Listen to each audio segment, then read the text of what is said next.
On va vous présenter aujourd'hui le réseau AREN qu'on a déjà présenté il y a 2 ans. On a eu la chance donc d'avoir pu raconter un peu ce qu'on était en train d'initier il y a 2 ans à la THS. Donc un réseau Marin vous parlera plus en détail du réseau juste après moi. Un réseau donc, qui est financé par l'IRESP, qui vise à rassembler les chercheurs académiques et les associations autosupport, donc les personnes concernées par l'usage, pour pouvoir proposer des projets de recherche communautaires participatifs, des grands mots qu'on utilise beaucoup aujourd'hui et qui parfois on ne sait pas trop ce qu'il y a derrière. Donc là, on voulait vous raconter un peu ce qu'on a pu produire depuis ces 2 années avec le réseau AREN en matière de science, parce que l'idée c'est de faire de la science. Voilà, donc moi je me présente, je suis Perrine Roux pour celles et ceux qui ne me connaissent pas, je suis directrice de recherche à l'INSERM. Voilà, je dirige l'équipe Centercom au sein du laboratoire du CESTIM à Marseille, et j'ai développé un peu toutes les thématiques autour de la réduction des risques au sein de mon labo. Voilà, je vais passer la parole à Marin qui va vous présenter donc le réseau plus en détail et ce qu'on a fait depuis les 2 années passées. Merci. Alors, du coup, je vais vous présenter rapidement le réseau AREN. Donc, comme a dit Perrine, en fait, le but, c'est de mutualiser un peu les savoirs académiques et expérientiels pour répondre en fait aux besoins des personnes donc utilisatrices et utilisateurs de drogue. Donc, l'origine, en fait, c'est à l'initiative donc de l'IRESP en 2021, qui visait en fait à structurer la recherche sur les usages de drogue. Donc, il y a plusieurs membres. Il y a beaucoup d'associations d'autosupport comme Psychoactif, ASUD, Technoplus, Le Bus, Keep Smiling et Act Up Sud-Ouest qui nous ont rejoints cette année. Et beaucoup d'équipes aussi de recherche telles que du coup, le CESTIM, le Centre Émile Durkheim, l'IAME, et également des chercheurs-chercheuses associés comme Anne Coppel. Du coup, l'approche, c'est vraiment de favoriser la recherche communautaire et participative et intégrant notamment l'expertise des PUD, donc à tous les étapes du projet. Donc on a vraiment les différents axes de travaux sont donc de renforcer la visibilité et la reconnaissance des recherches sur la RDR, de structurer une communauté de recherche interdisciplinaire et intersectorielle, et également d'accompagner donc de jeunes chercheurs, chercheuses, y compris issus des communautés. Donc comment ça fonctionne?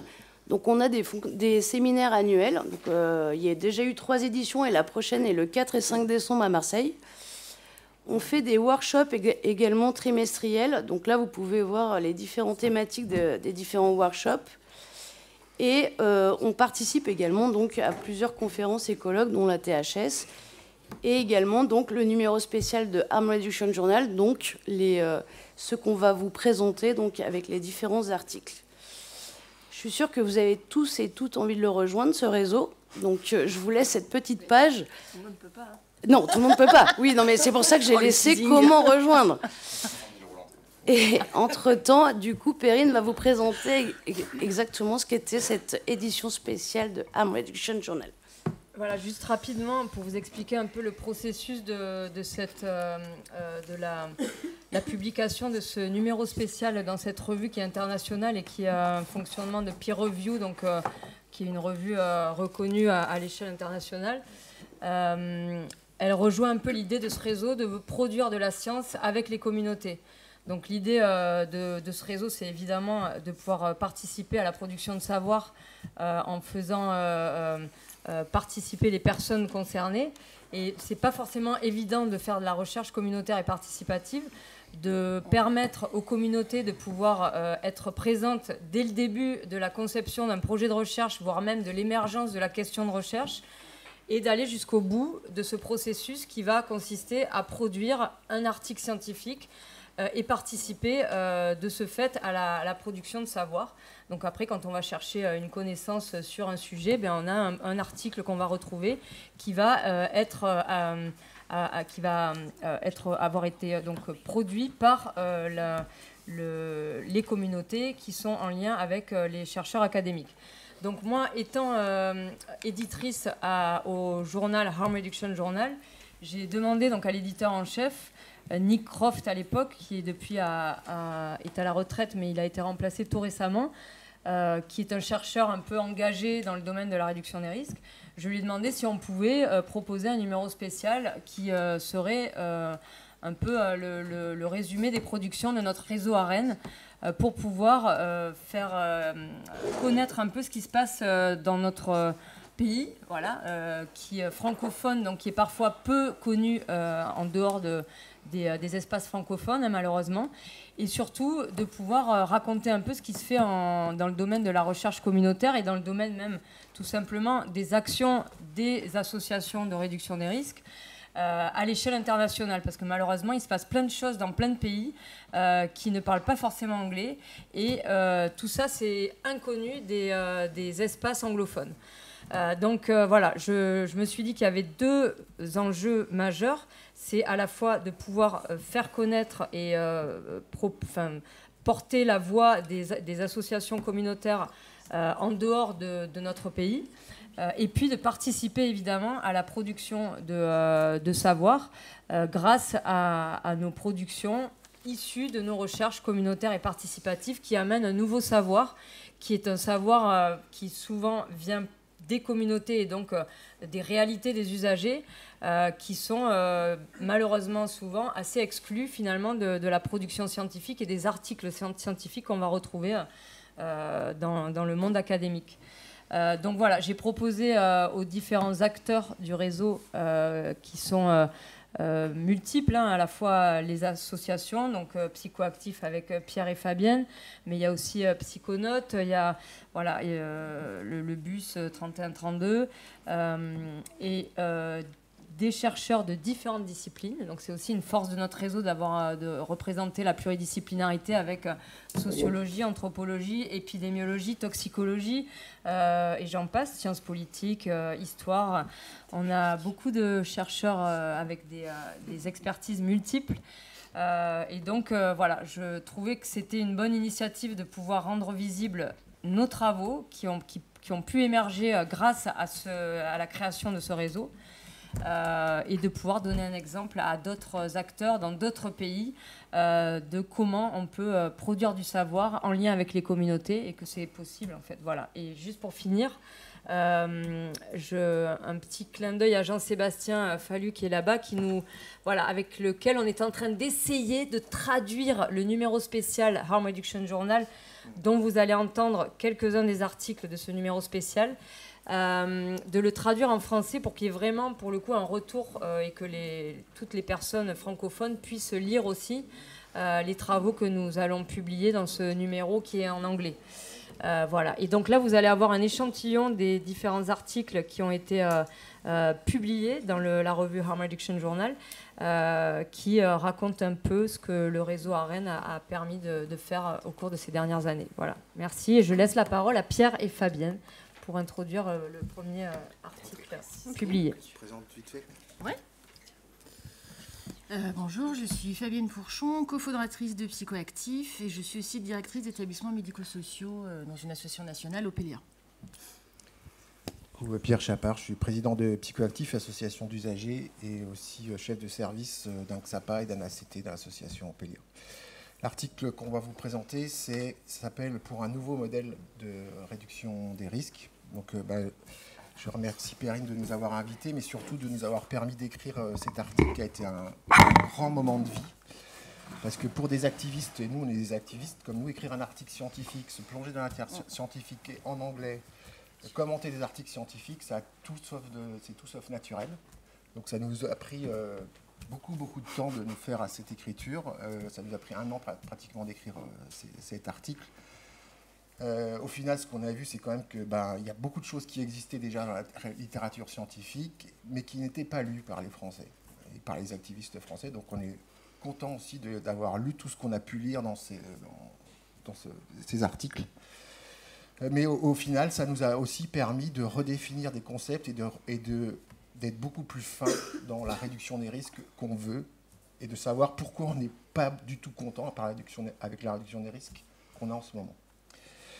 Avant de développer sur l'article, il y a 2 points que je voudrais dire. C'est que notre article est issu bien sûr de la littérature scientifique, mais il est issu de notre expérience en tant qu'usager de drogue, en tant que dirigeant de structure, en tant aussi qu'usager des structures médico-sociales CARUD et XAPA.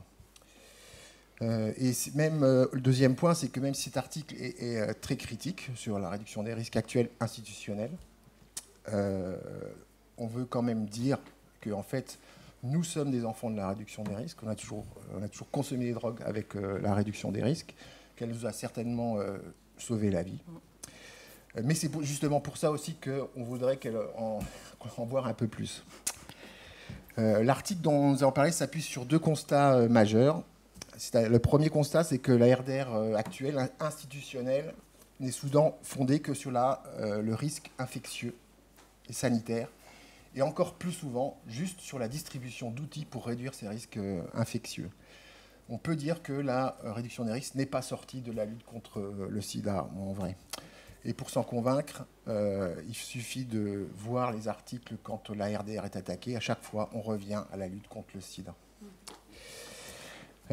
Deuxième point, c'est qu'avec la disparition des pères aidants dans les structures au début des années 2000, avec la disparition des ASUD au début des années 2000, on peut dire que la réduction des risques institutionnels s'est montée contre l'émancipation des usagers de drogue.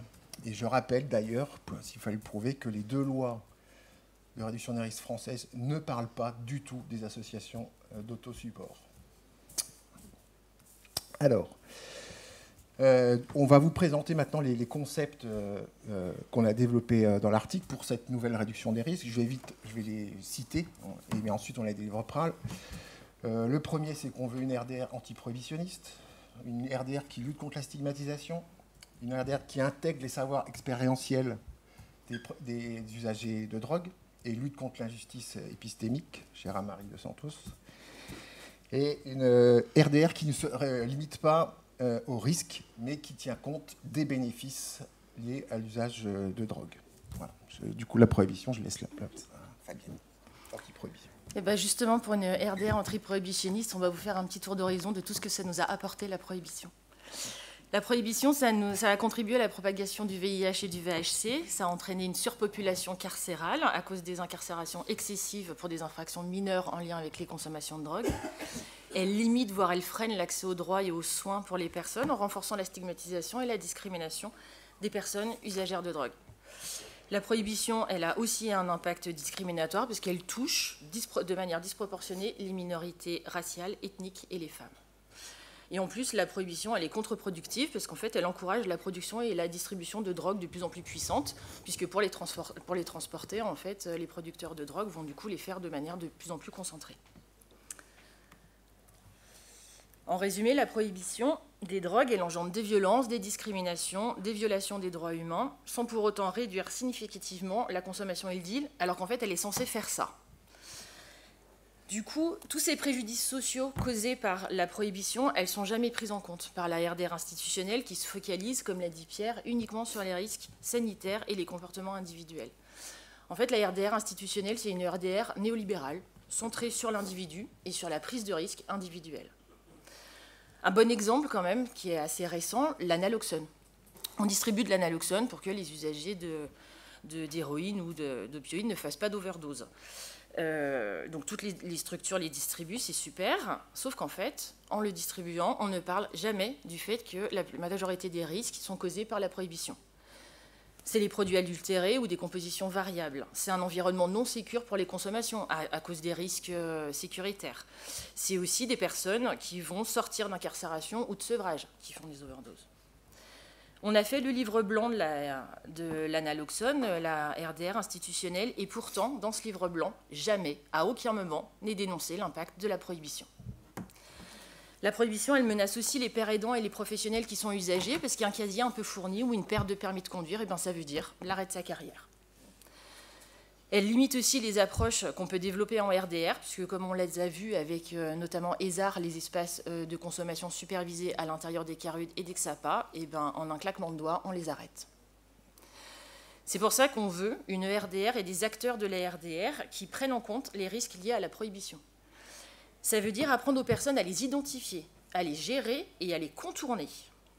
Il faut pouvoir nommer ces risques, dire aux personnes qu'ils existent et qu'il y a des risques spécifiques en lien avec la prohibition.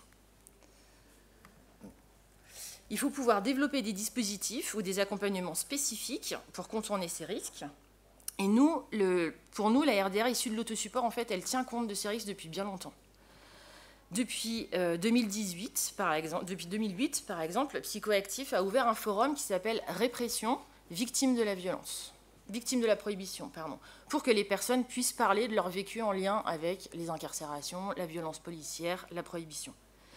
Et on a développé aussi avec ATP Île-de-France le dispositif d'analyse de drogue à distance qui permet clairement de contourner la loi, de contourner un des risques liés à la prohibition, les drogues adultérées, les variations de pourcentage de drogue. Du coup, grâce à ce dispositif, les personnes peuvent savoir exactement ce qu'elles consomment.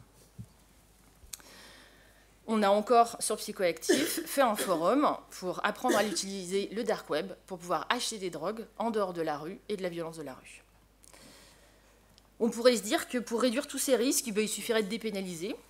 Mais en fait, les pays où on a dépénalisé, il y a un meilleur accès aux soins des usagers, il y a une réduction des décès, des infections VIH, hépatite. Ça atténue un peu la stigmatisation. Et voilà, et ça réduit un peu les préjudices sociaux. Mais en fait, la dépénalisation, ce serait qu'une étape. Et ça ne permet pas, malheureusement, de réduire tous les risques qui sont liés au marché illégal des drogues et à la violence liée au trafic. Le seul moyen de pouvoir le faire, c'est la régulation de toutes les drogues. Et l'autosupport n'est pas le seul à le défendre, puisque 2018, la Global Commission on Drug Policy demande la régulation de toutes les drogues. Deuxième point. On veut une réduction des risques qui lutte contre la stigmatisation.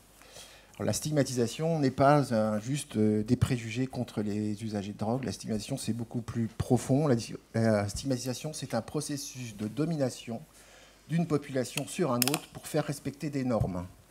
Et pour les usagers de drogue, c'est quoi? C'est la domination d'un type de population que sont les addictologues, les policiers, la justice, pour faire respecter sur la population d'usagers de drogue, pour faire respecter des normes, et notamment l'abstinence.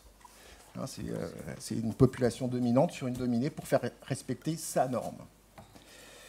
Elle est caractérisée par des processus sociaux définis par Link et Félan, c'est vraiment ceux qui ont travaillé sur la stigmatisation.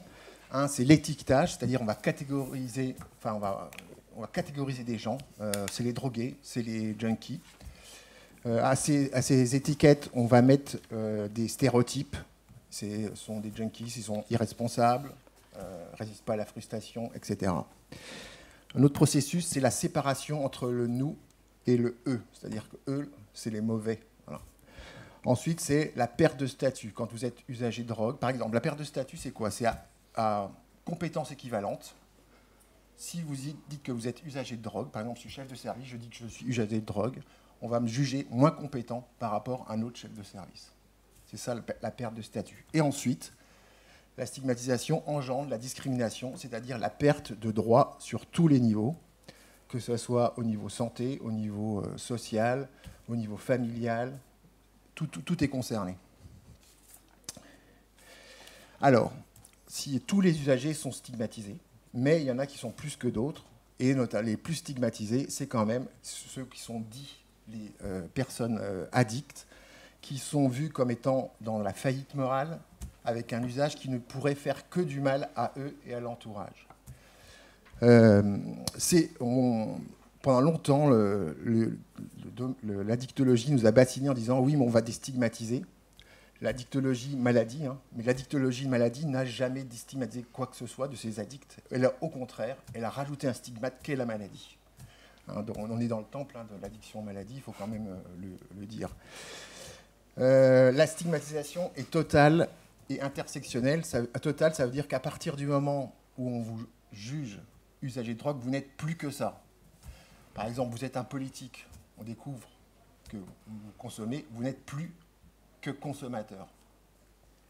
Intersectionnel, ça veut dire que plus vous appartenez à des catégories de population stigmatisées, plus vous l'êtes.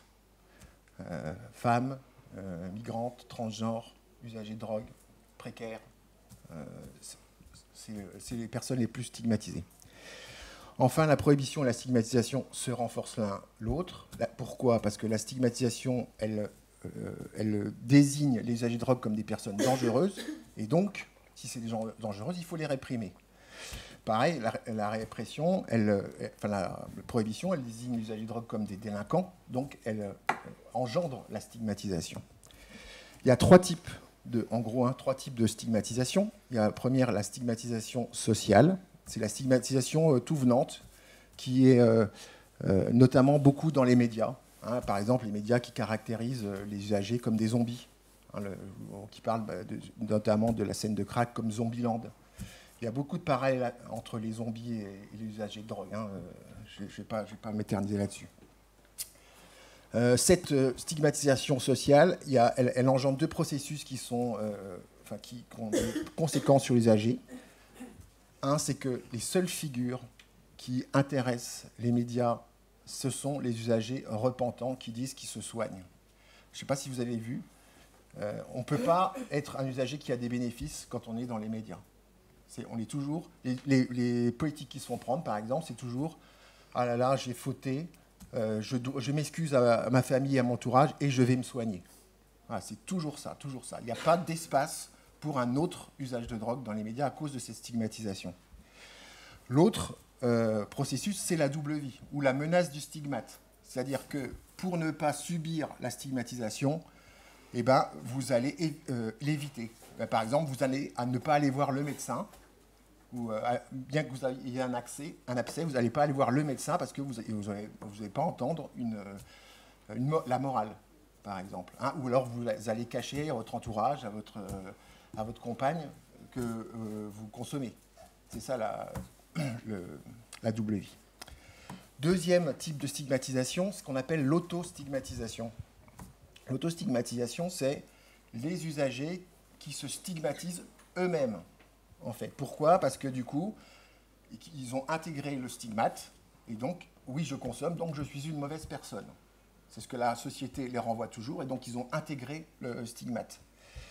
Cette autostigmatisation, elle crée de la dissonance, hein, c'est-à-dire, à la fois, j'ai du plaisir à me consommer, mais je suis une mauvaise personne, il y a un peu de quoi rendre dingue. Et puis, ça crée du stress, de la surconsommation, de la dépression, et puis ça enlève du pouvoir d'agir, surtout. Voilà. Troisième type de stigmatisation, la stigmatisation structurelle, c'est comment nos instituts propagent la stigmatisation, notamment sur les usagers de drogue. Alors, cette stigmatisation, elle se manifeste dans toutes les institutions. J'en ai noté le logement, les emplois, les revenus, l'éducation, la justice pénale, voyage, immigration, mais aussi dans le secteur du soin, y compris les soins liés à l'addictologie. Dans le secteur du soin, nous, sur Psychoactif, on a créé une discussion qui s'appelle « Arrêtez d'abord, je vous ausculte après ». En fait, c'est des usagers qui vont voir le médecin et puis qui disent « Alors, médecin, bonjour, je suis usager », parce qu'ils pensent que c'est un important pour le diagnostic. Et à partir du moment où ils ont dit ça au médecin, le médecin dit « Monsieur, madame, je ne peux rien faire pour vous, arrêtez les drogues et revenez me voir après ». Mais dans le secteur médico-social, c'en est plein. Les ACT en région Île-de-France, personne ne prend les usagers de drogue, par exemple. Ou alors, il faut qu'ils fassent une cure avant, donc peut-être plus usagers. Les juges qui donnent des gardes d'enfants à personnes qui ne sont pas usagers. La stigmatisation et la stigmatisation institutionnelle, structurelle est partout. Voilà. Elle est aussi, et malheureusement, dans le domaine de l'addictologie. Alors, elle est dans le domaine de l'addictologie, pourquoi? Parce que déjà, si on ne travaille pas sur la stigmatisation, on la reproduit, qu'on le veuille ou non. Et je ne pense pas qu'il y ait beaucoup d'acteurs qui travaillent sur la stigmatisation dans le domaine de l'addictologie. Ça veut dire qu'ils la reproduisent. En plus, il y a des biais qui viennent s'ajouter à ça. Il y en a un qu'on appelle le biais du clinicien, c'est-à-dire que vous pensez que tous les usagers de drogue, c'est l'usager que vous recevez. Alors, si vous êtes travaillé dans un CARUD, tous les usagers de drogue sont précaires. Dans un XAPA, tous les usagers de drogue sont malades. C'est ça le biais du clinicien. Et puis, il y a aussi le biais de confirmation. C'est-à-dire que si vous pensez que l'usager de drogue ne résiste pas à la frustration et qu'il y a un qui se met à gueuler parce que du coup, il n'arrive pas à l'heure et vous l'engueulez, vous allez dire « Ah bah tiens, je vous l'avais dit, il ne résiste pas à la frustration ». C'est ça le biais de confirmation. la stigmatisation dans nos structures d'étiologie, elle est partout, mais elle est notamment dans le fameux test urinaire qui met le test urinaire pour l'accès à la méthadone, hein, qui quand même met en... qui dit en fait qu'on ne peut pas faire confiance aux usagers. Elle est aussi, par exemple, dans les horaires. Je veux dire, les XAPA, CARUD qui sont ouverts aux horaires de bureau, ça veut dire quoi? En fait, que les usagers de drogue, ils ne travaillent pas. Il faut s'ils travaillent, les usagers de drogue, ils ne peuvent pas venir aux horaires de bureau. Voilà. La stigmatisation dans les CTR, virer ceux qui consomment dans les CTR, par exemple, c'est extrêmement grave. C'est-à-dire on vire ceux qui ont le plus besoin de nous, ceux qui consomment, et qui veulent arrêter. Oh, il reste 3 minutes. Oui. Alors là, j'en suis même pas au quart. Et donc, je prends la suite, parce que la stigmatisation, ça passe aussi par le langage. Et donc, des mots, on les utilise tous les jours. Ça a des conséquences sur le plan social, politique et sanitaire. À Psychoactif, on a essayé de réinventer un peu des mots qui nous mettaient à mal. On n'arrêtait pas d'entendre rechute, on n'arrêtait pas d'entendre tox, on n'arrêtait pas d'entendre des termes qui nous mettaient vraiment à mal, du coup, on les a réinventés. Plutôt que d'utiliser le terme d'usager ou consommateur de drogue, on va parler de personne utilisatrice de drogue. C'est un terme qui, du coup, redonne l'humanité à sa personne. On n'est plus centré sur le produit, on est une personne qui consomme des produits. Et puis surtout, c'est neutre et non genré, donc c'est beaucoup plus inclusif. On ne parle plus évidemment de cracker, voilà, on va éliminer tous ces termes-là. On déteste et on a rejeté aussi le terme de rechute. On va parler de consommation ou de reconsommation, tout simplement en fait. Quelqu'un consomme, arrête, puis reconsomme ou consomme. La rechute, ça montre bien qu'à un moment, on arrête de consommer, on est en haut, puis quand on reconsomme, on s'écrase. C'est quand même ça, la rechute. C'est symboliquement très fort, moralement très fort. Le consommateur de drogue n'est pas en haut, c'est l'abstinent. On va aussi détester et utiliser d'autres termes, comme mes usages de TSO, qu'on se trimballe depuis des années. Nous, on va utiliser usage alternatif de TSO.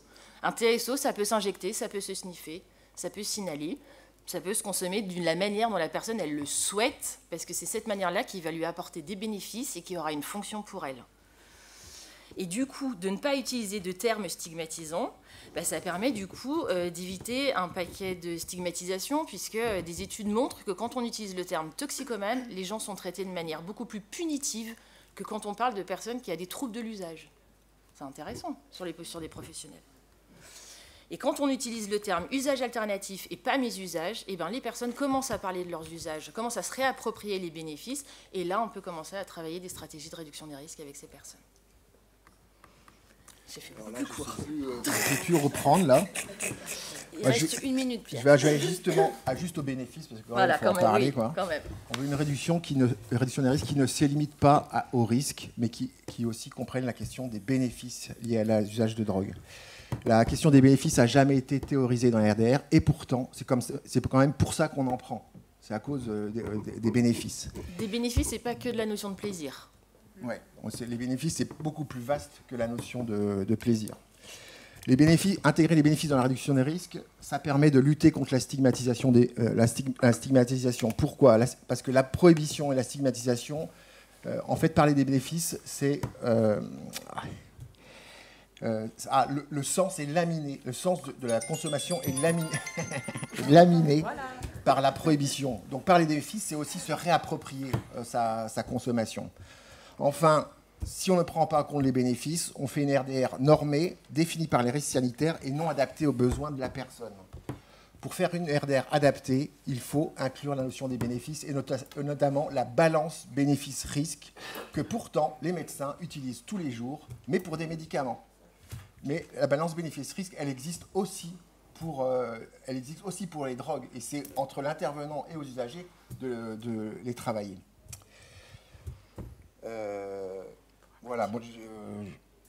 En fait, en gros, avec tous ces concepts, ce qu'on veut, c'est qu'on veut redéfinir une RDR émancipatrice qui sort de la RDR sanitaire. Voilà. Et qui considère que les usagers sont la solution et non le problème. Merci.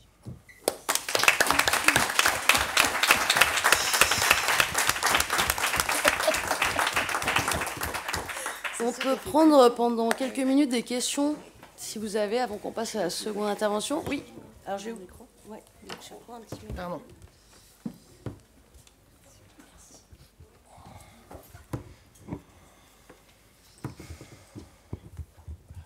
Alors, bonjour, moi c'est Sylvain, je suis addictologue à Montpellier. Et je réagis tout de suite parce que le tableau que tu as présenté me semble stigmatisé dans l'autre sens. C'est-à-dire ce que tu as présenté me semble à l'opposé de ma pratique actuelle. C'est-à-dire que le bénéfice-risque des consommations est fait. Il ne me semble pas me reconnaître du tout dans le tableau que tu as décrit.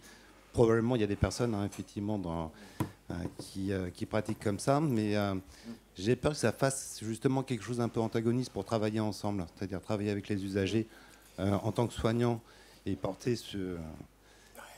j'ai jamais prôné l'abstinence à tout craint. Je vais pas...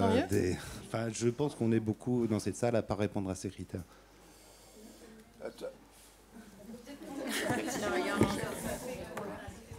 Il y avait une autre question là-bas, il me semble. Ouais, attends.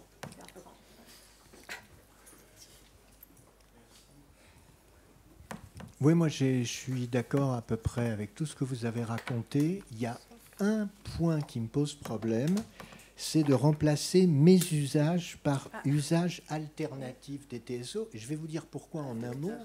C'est que s'il y a un usage alternatif des TSO, on n'a pas besoin de galénique injectable, on n'a pas besoin de galénique sniffable.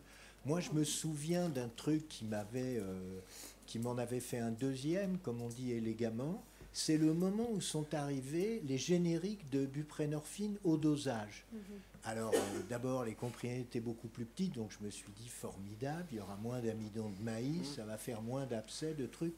Ah non, mais les mecs avaient rajouté un peu de silice et un peu de je ne sais plus quelle saloperie, c'était pire que le gros Subutex d'avant. Donc, parfois, on se demande si c'est pas fait exprès, quoi, si c'est pas un moyen d'éviter le quote mes usages. Mais moi, je suis tout à fait d'accord pour abandonner mes usages, mais encore une fois, je me répète et j'arrête, ce qui me pose un problème avec usage alternatif, c'est que c'est comme si on n'avait plus besoin de se battre pour des galéniques adaptés, et je pense depuis longtemps que c'est une vraie bataille de se battre pour des galéniques adaptés aux formes fumables, sniffables, orales, injectables, etc. Voilà. Mais, alors, Pierre, je te laisse répondre et il y aura deux autres questions après. Sur la question de usage alternatif, oh là là, en fait, l'un n'empêche pas l'autre. C'est-à-dire vouloir avoir des préparations qui sont adaptables à la pratique de chacun, c'est quelque chose qu'il faut défendre et on milite psychoactif dessus depuis très longtemps. Après, le terme mésusage est extrêmement stigmatisant et empêche les gens de parler de leur pratique. Usage alternatif, c'est un usage, on a contourné un peu le premier usage, mais l'un n'empêche pas l'autre en fait. Utiliser un terme moins stigmatisant n'empêche pas de militer pour du coup avoir des préparations qui sont adaptables, évidemment. Oui, et puis c'est aussi par rapport aux usagers. C'est toujours pareil. C'est pour qui aussi se voient mieux que quand on leur dit mes usages. Eux, ils pensent usage alternatif. Donc ça leur permet aussi de mettre du sens à ce qu'ils font, l'usage alternatif. Par rapport au système que vous dites, oui, moi je me reconnais pas dedans. Déjà, tant mieux. Mais en fait, c'est aussi le même problème que quand on parle du système masculiniste, et puis on dit, moi je suis un homme, je ne me reconnais pas dedans. Mais en fait, c'est le système qu'on dénonce. Ce n'est pas les personnes dedans, en fait. Donc oui, il y a aussi des hommes qui sont sympas, mais il y a aussi des médecins qui font bien leur boulot. Mais en fait, c'est le système qu'on dénonce. Oui, bonjour Dominique, je suis médecin généraliste, je suis désolé. Alors, faut pas s'excuser, on vous aime aussi. Hein. Et donc je suis tout à fait d'accord avec votre plaidoyer, mais je dis que nous le subissons nous aussi en tant que médecins de base. Donc je suis aussi en addictologie, mais quand nous devons envoyer un usager vers un soin complexe, on doit 2 fois se battre pour le faire accepter parce qu'il y a cette étiquette, parce que on essaie de ne pas le cacher parce qu'il y a trop de dangers, justement encore pire que cette prohibition de l'information entraînerait. Et donc voilà. Et je pense qu'on a basculé en fait d'une éthique individuelle, d'une autonomie individuelle. Et autour de 2000, on est passé vers quelque chose de relationnel. On n'y est pas encore, hein, mais où finalement on va créer en fait et du réseau dans lequel l'usager n'est pas la pièce dont on s'occupe, mais il est membre du réseau pour pouvoir fonctionner et donner aussi son avis, quoi.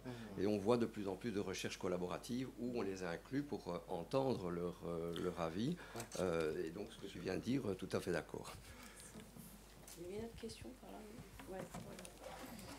Et après Salomé. Et après on va arrêter là. Oui, bonjour. Donc, je m'appelle Marie. Certains me connaissent parce que je travaille dans une fédération qui représente les professionnels de la dictologie. Mais là, je vais parler en tant que doctorante en histoire de l'art. Donc, j'ai 2 casquettes et en fait, j'ai amené aucune casquette. Donc, et puis, quelqu'un m'a dit, mais tu n'es qu'une seule personne, Marie. Donc, ça va. Mais c'est Marie, la doctorante, qui va parler. Donc, moi, je fais un doctorat sur les représentations des drogues dans les arts visuels français et canadiens des années 60 à nos jours. Donc c'est un doctorat d'histoire de l'art. J'ai une directrice d'histoire de l'art et un co-directeur qui est Jean-Sébastien Fallu. Et en fait, par l'art, je m'interroge forcément au discours et au système. Donc déjà, merci d'avoir recontextualisé dans un système et un discours qui entraîne forcément la stigmatisation. Et je m'intéresse aussi beaucoup aux mots et au langage. Et je voulais savoir, dans tout ce que vous faites à Arène ou à Psychoactif, si ce travail sur les mots, vous le faites aussi sur les images.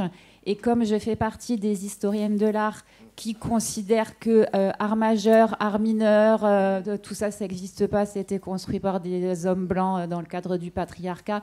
Donc quand je dis art, moi j'ai vraiment une vision de tous les arts. Ouais. Il y a plein d'images sur Psychoactif.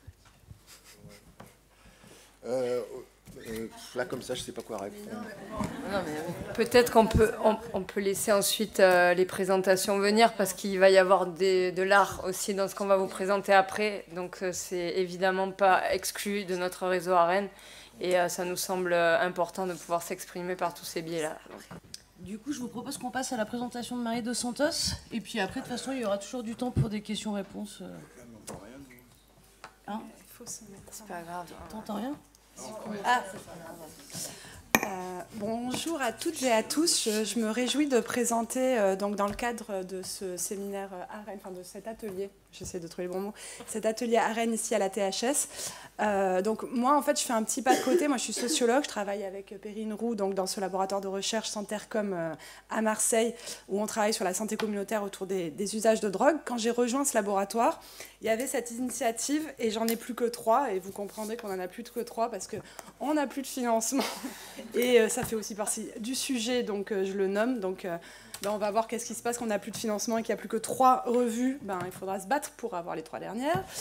Mais en l'occurrence, voilà, donc je voulais présenter un petit peu cet espace-là qui a été créé donc, en association avec donc, une association d'autosupport, une équipe de recherche et l'ARS qui finançait à l'époque. Comme tout à l'heure Pierre l'a noté, moi j'ai un intérêt certain pour la question des savoirs et de la fabrique des savoirs et notamment des injustices qui peuvent avoir lieu dans la hiérarchisation des différents types de savoirs et comment les personnes qui sont dans des situations minorisées selon leur genre, leur racialisation, leur classe sociale, mais aussi le fait de consommer des drogues, le fait d'être dans ces situations-là fait que leurs savoirs vont être discriminés, invisibilisés et discrédités. Donc, j'ai souhaité en fait faire un petit retour en arrière. Alors j'ai Zoé Dubuc en face de moi qui est historienne et donc elle corrigera un peu mon approche de l'histoire comme une sociologue sait le faire. Donc, pas forcément avec beaucoup de rigueur, mais nous on fait ce qu'on peut. Donc là, alors évidemment, c'est absolument pas exhaustif, ça n'a pas du tout cet intérêt-là d'être exhaustif, mais dans le cadre de l'écriture de cet article, donc dans une revue internationale, je suis allée un peu diguer, un peu aller chercher des revues, des fanzines qui avaient existé, qui mettaient en fait les savoirs des usagers de drogue en valeur. Donc là, on en a plusieurs dans le monde anglo-saxon qui ont commencé à être édités dans les années 80 et fin des années 80 et 90. Mais surtout, j'avais un intérêt à vous montrer celui-ci, le fanzine DOP. Donc ça, c'est une réédition qui a été faite par un collègue, Bruno Logan, qui est un collègue brésilien, et qui, dans le cadre d'un colloque, a réédité en fait ce fanzine pour faire un hommage à Nico Adrians, qui était le fondateur des Junkie Band. Et souvent on dit que les Junkie Band, c'est le premier groupe d'autosupport de personnes qui consomment des drogues, et qui avait vraiment cette volonté, donc dès le premier numéro, comme on le voit là, et puis Bruno a eu la gentillesse de le traduire en français et en portugais. À l'origine, c'était en néerlandais. Eh bien, on a un gros problème, on n'a pas réussi à retrouver. En fait, là, on a 1988, la photographie, et a priori, c'est 86, 87, 88, on n'est pas sûr. Mais c'est pour ça que je ne l'ai pas noté, parce que, justement, ils ont vraiment recherché dans les archives, et ça a été difficile de... Oui, mais je parle du fanzine, là. Oui, effectivement. Et du coup,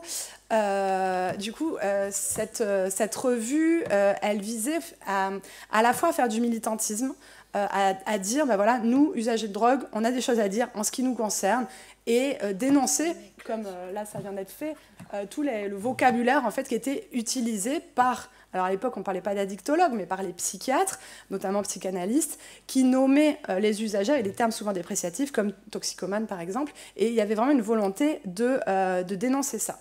Et alors là, je vais avoir des personnes qui vont superviser un petit peu ce que je vais dire. Et merci à Assud d'avoir tout mis en ligne, parce que c'est excessivement précieux.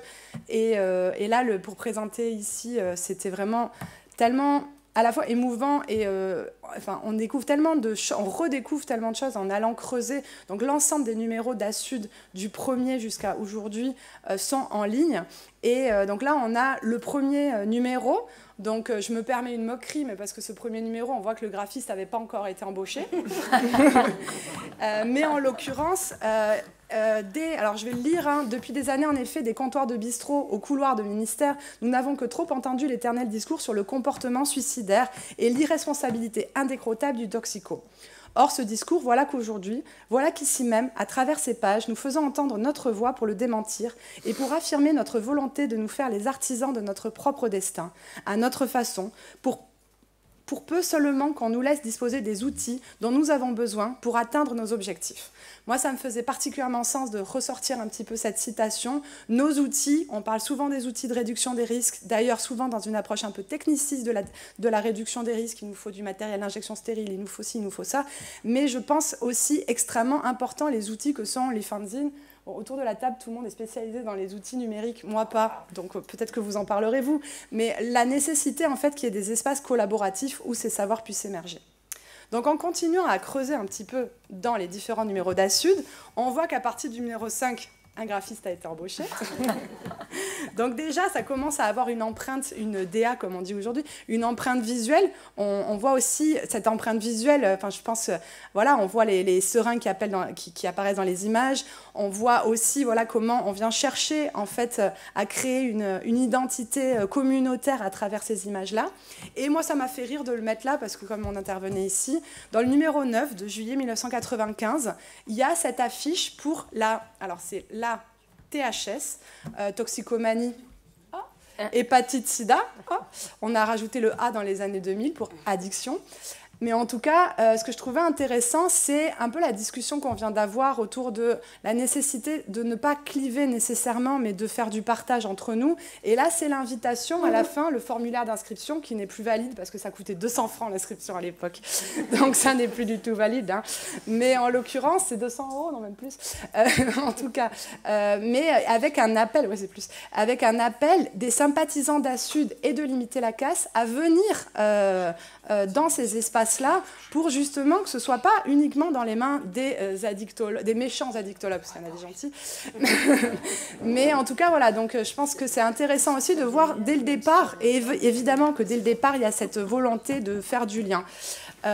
C'est deux couvertures que j'ai choisies là, dans cette slide. C'était pour montrer qu'on commence à avoir une imagerie spécifique avec un graphisme spécifique, mais c'était aussi dans le numéro 5 avec cet appel qui a quand même vraiment fait date dans la lutte de la réduction des risques, qui était toutes les personnes qui ont été contaminées durant les années 80, s'il vous plaît, envoyez vos témoignages, racontez comment le fait de ne pas avoir de service d'injection vous a en fait a conduit à ce que vous vous contaminiez. Racontez ça, faites remonter vos témoignages. Nous, on a besoin de ça pour notre plaidoyer et pour participer en fait à la mise en place de ces PES qu'on connaît aujourd'hui.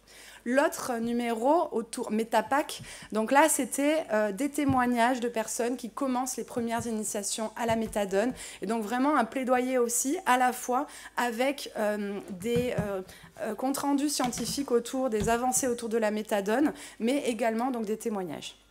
Donc ça, c'était vraiment comment cette revue-là a eu cette production de savoir à destination d'un militantisme pour la réduction des risques. Nicole. Ensuite, c'est pas le temps. Hein. J'ai 5 minutes.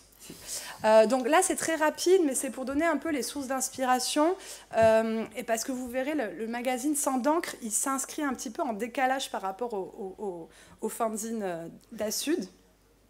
Donc l'inspiration principale, c'est aussi né de la rencontre en fait entre le collectif qui a travaillé sur Sang d'encre et le collectif qui a travaillé à Montréal sur l'injecteur.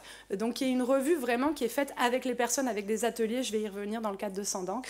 Et en fait, quand je suis allée à Montréal et je parlais avec les gens de l'injecteur, plusieurs m'ont signifié, mais tu sais, avant l'injecteur, il y avait pusher, qui veut dire dealer en fait en anglais mais en québécois, dealer d'héros. Et du coup, voilà, donc c'était un petit peu le prédécesseur. Et puis c'est un peu quand on commence à fouiller, à chercher l'origine, on a toujours l'origine de l'origine de l'origine. Donc en tout cas, voilà, c'était pour montrer aussi que évidemment, on part pas à vide dans cette histoire-là.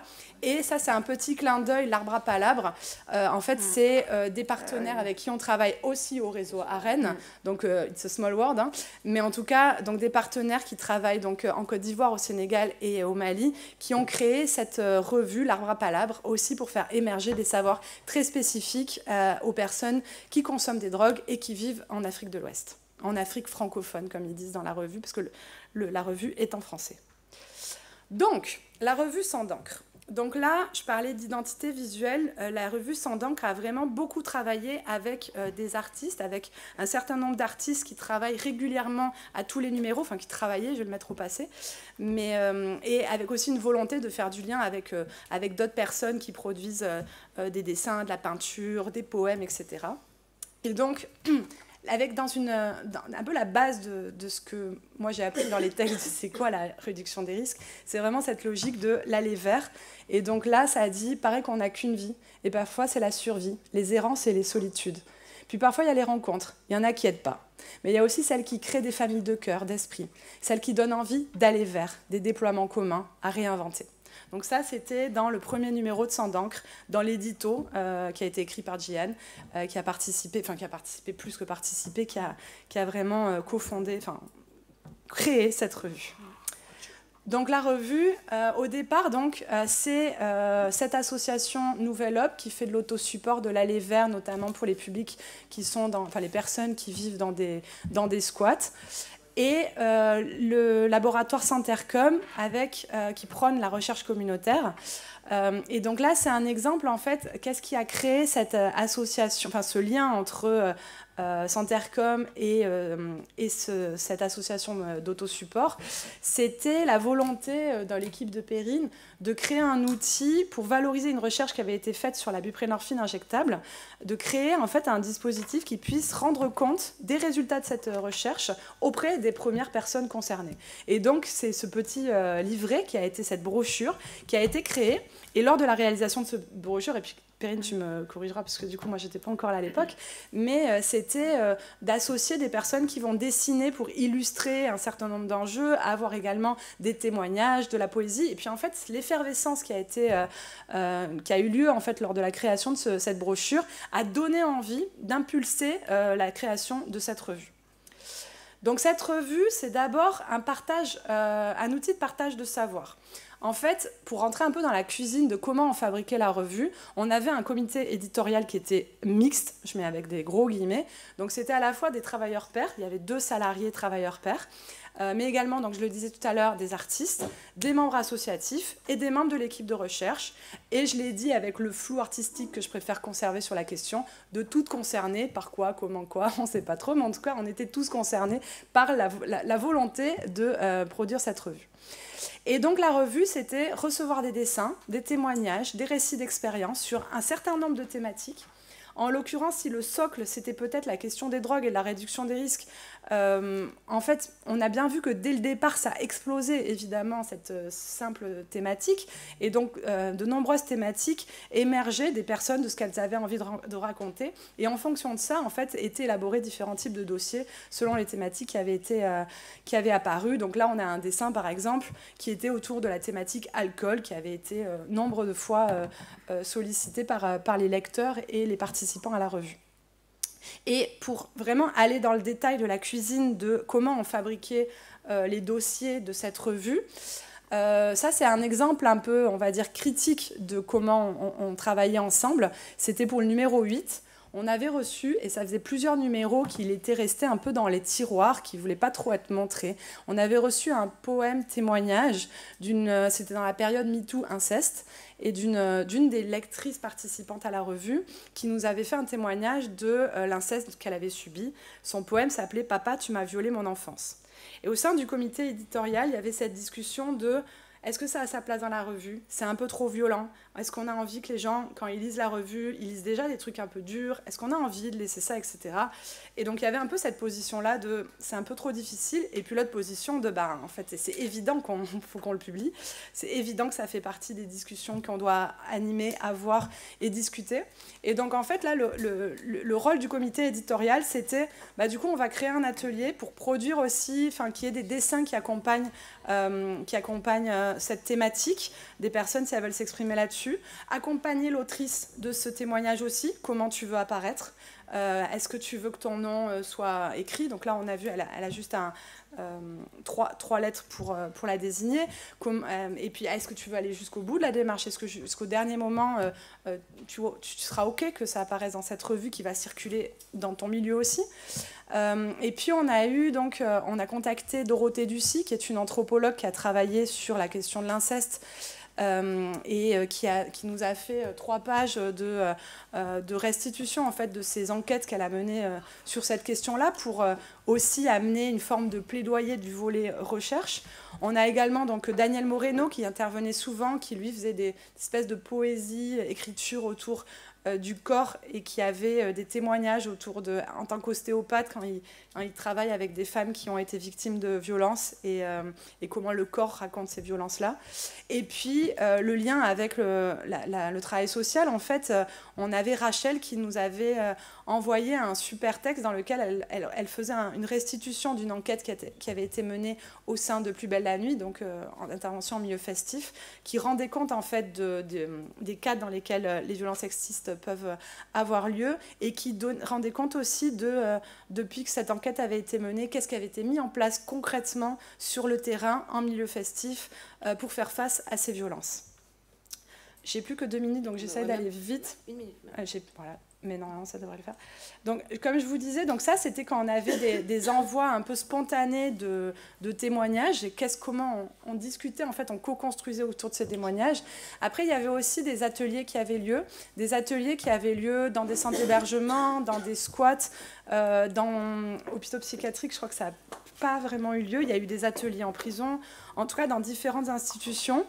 Et en fait, ce qui était fou, c'était de se rendre compte à quel point, dès lors qu'on arrivait avec 3 papiers et 4 stylos, les gens, ils adhéraient vraiment avec une vraie volonté de participer à ces ateliers.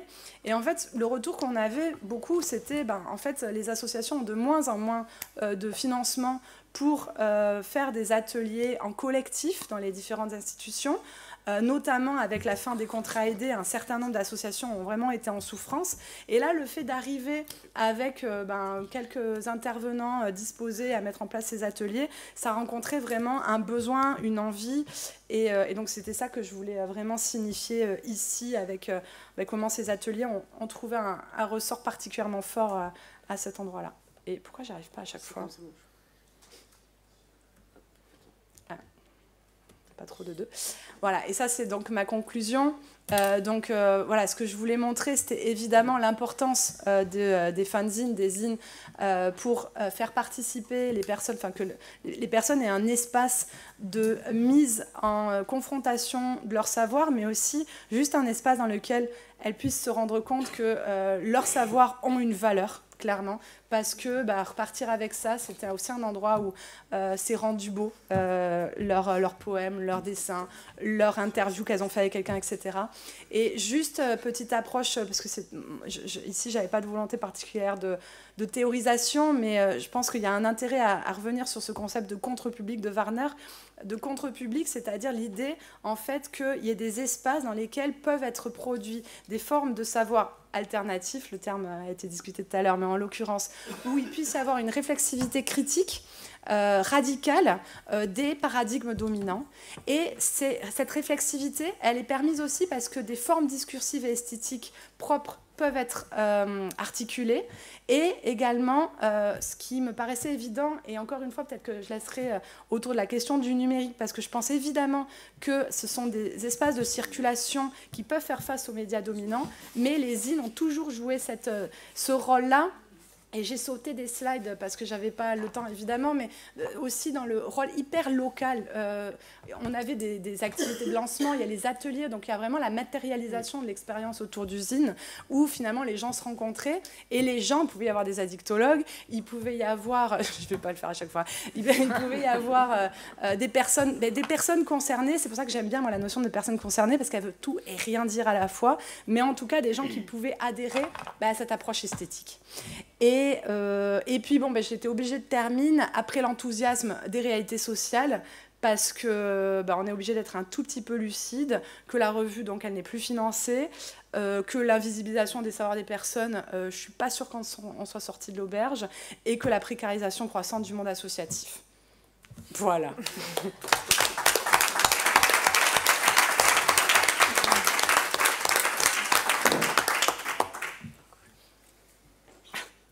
Questions, réactions. Yes.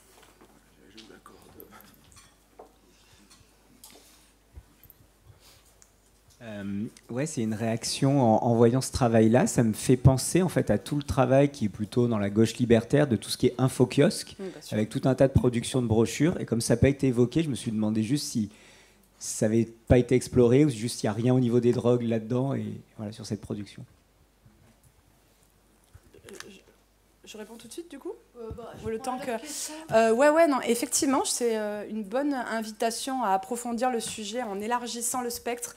Là, moi, je me suis vraiment focus sur tout ce qui a été fait sur la question des drogues, et même quand je disais tout, même là, je ne suis pas exhaustive. La grande difficulté à laquelle je me suis confrontée, c'était la disponibilité. Moi, je faisais...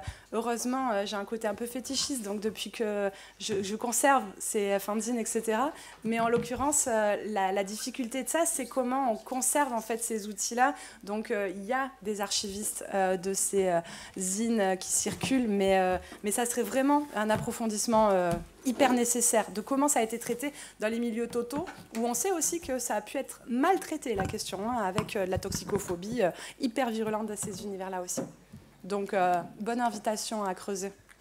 Juste là-dessus rapidement, sur Infokiosque, nous on distribue sur Plus belle la nuit, là en stand, pas mal de trucs qui viennent d'Infokiosque, et effectivement c'est plus des trucs sexualité en général que des trucs orientés prod, mais ça part bien quoi. Ouais, enfin, non, c'était juste des des réflexions par rapport à Assud. Effectivement, Assud est né dans les années 92 en s'inspirant des Junkie Bonds de Rotterdam. C'était vraiment le point de départ qui existait donc depuis les années 70, qui laisse mesurer le temps de réaction français à tout ça. Et effectivement, depuis le départ, aussi Assud a lutté contre la mainmise, enfin pas depuis le départ, mais très rapidement, disons, de la dicte, surtout à partir du moment où la dictologie s'est installée, contre la mainmise justement des addictologues par rapport aux usagers. Et ça faisait partie même des 10 points de la charte de Assud dans lesquels les pairs devaient intervenir dans les structures de soins et de réduction des risques. Et juste aussi une dernière chose sur le livre blanc.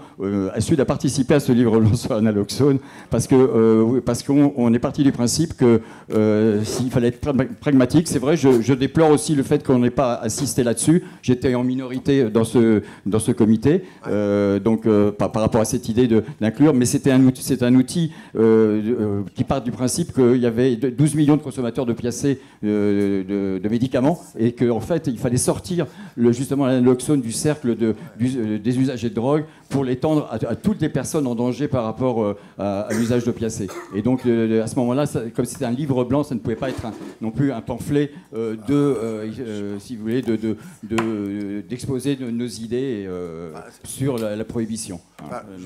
Nous, on a refusé, carrément. Oui, voilà. oui, mais chacun, c'est des choix. C'était pour compléter un peu aussi sur ton travail de recherche, aussi sur la presse indépendante aussi. Ouais. Et par exemple sur Marseille, je pense à CQFD. Ah oui, bien voilà, sûr. Voir s'il y avait eu une évolution au fur et à mesure des années. Parce que grand lecteur de presse indépendante, j'ai aussi vu une différence et je me demande à quel point ça a pu pénétrer, comment ça a pu infuser l'idée pour que les personnes usagères de drogue puissent faire témoignage un peu des parcours. Donc, voilà, une idée que j'aimerais bien voir un peu développer là-dessus. Ok. Il y a juste une dernière question et après il va falloir... mais on peut avoir du temps après. Oui, voilà. Après. Ah non, mais c'est toujours... J'essaye de faire vite, je suis un peu fatigué, donc mes idées sont un peu en brouillard, mais en gros, c'est plus une remarque.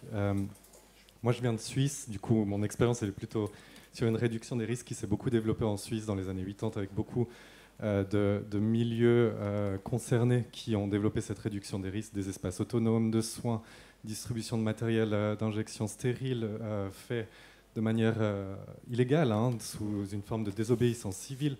En prison aussi, les premiers échanges de seringues se sont faits sous cette forme-là. Et puis on voit maintenant un peu cette réduction des risques qui était très innovatrice, qui amenait beaucoup de choses à l'époque et qui maintenant s'est institutionnalisée et qui perd un peu d'élan, qui perd un peu de chaleur, qui devient assez aseptisée et où les usagers, les consommateurs, les consommatrices se reconnaissent plus. Puis on voit aussi l'épuisement des financements des aides sociales et tout. Ma question, c'est un peu ça. À quand le retour à la crise, à la désobéissance civile, à l'organisation autrement en cercle concerné? Juste nous, on est en plein dedans, nous. Avec tout ce qu'on a amené, notamment dans notre article, je pense qu'il faut développer... le truc, c'est que la réduction des risques telle qu'on la connaît, en fait, institutionnelle, en fait, elle va avec la prohibition, presque elle renforce la prohibition. Donc à un moment donné, il faut faire un pas de côté et puis ouvrir une autre réduction des risques. Et du coup, Salomé, je pense, va présenter, mais l'autre réduction des risques, on la connaît parce que c'est celle qui se passe dans l'arène numérique, en fait, qui est complètement différente et qu'on pourrait appeler même une réduction des risques de contre-santé publique parce que ça n'a pas du tout les mêmes normes que la santé publique. La santé publique veut que les usagers de drogue arrêtent. Dans les plateformes d'autosupport, on veut juste que les gens se droguent et aient du plaisir à se droguer. Ça n'a rien à voir. Et juste une petite pub, puisqu'on parlait fanzine, j'ai apporté le fanzine de Psychoactif, si ça vous intéresse. Psychoactif. Et juste pour paraphraser une amie disparue aujourd'hui, Béatrice Tamboul, elle disait que la réduction des risques, c'était ce qui se passait avant la loi. Donc voilà. On passe maintenant à la présentation de Victor Martin. 10 minutes. 10 minutes. Je sais pas. Salut, ouais, vous m'entendez? Oui. Il y a 5 minutes de questions et réponses après. Alors du coup, moi c'est Victor... Moi, c'est Victor Martin. Je suis responsable du pôle ressources du bus 3132 à Marseille. Depuis 2019-2020, je coordonne notamment le Drug Lab, donc le labo d'analyse de drogue à Marseille, qui a une spécificité, c'est qu'il est un peu... Ouais, on essaie de développer une analyse de drogue communautaire, donc avec des gens qui sont concernés dedans, avec aussi des sessions où on consulte les personnes sur comment on construit le dispositif, qu'est-ce qui se travaille en entretien, comment on présente les résultats, comment on monte le site web, enfin, il y a des participations à différentes étapes. Donc là, ce que je pourrais présenter, c'est plus en fait, ouais, cette rencontre en fait, plutôt de savoir un peu expérientiel, avec un côté très scientifique lié à l'analyse de drogue, et une structure un peu hybride avec des ESMS, des dispositifs plus communautaires comme Plus belle la nuit, tout ça mélangé, qu'est-ce que ça peut donner. Voilà, c'est le programme de... Donc, bon, pourquoi l'analyse communautaire, pas spécialement, mais bon, enfin, les enjeux, je vais peut-être pas repasser dessus, quoi. Il y a des nouvelles substances, voire des centaines de nouvelles substances chaque année, de la variabilité, de nouveaux produits altérants, une transformation des usages, et on a besoin d'une information très fiable et contextualisée. Effectivement, bah, du coup, sans les personnes concernées, ça ne marche pas. Sans surprise, ni pour collecter des produits en amont quand il y aurait des nouvelles tendances, par exemple, parce qu'on n'aurait pas les bonnes personnes ou parce qu'on n'aurait pas les relais communautaires nécessaires.